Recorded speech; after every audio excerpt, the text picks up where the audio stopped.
This is Dr. Shailesh Kumar Garge, vascular intervention radiologist. So today I'll demonstrate a case of bronchial artery embolization.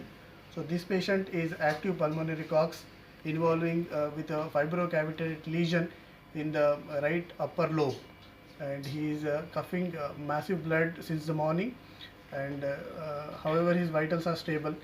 So he is a known case of cox, and we have done the CT which showed a large cavitated lesion in the right upper lobe.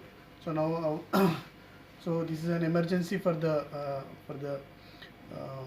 bronchial artery embolization. Last time we have seen a case where there was recurrent small amount of blood. This is massive bleeding, and more than 500 ml he coughed since morning.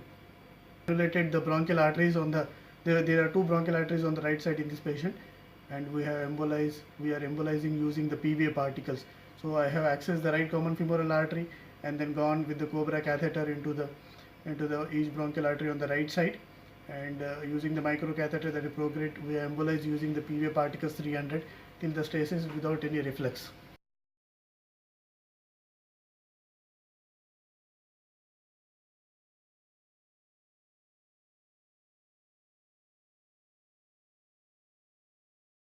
Cannulated the right bronchial artery, so it's a bronchointercostal, and intercostal branch is also seen, and the right bronchial artery also seen, and we have used the micro catheter Prograde to block off the bronchial artery.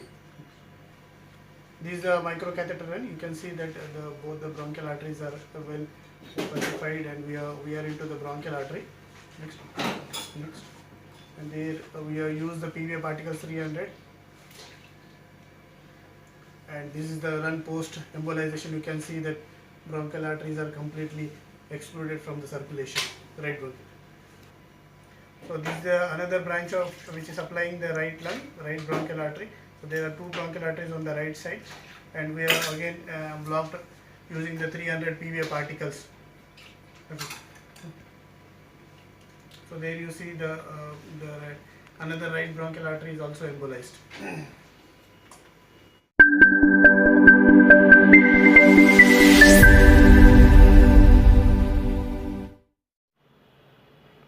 This is Dr. Shailesh Kumar Garge, vascular specialist. For more information, you can visit our website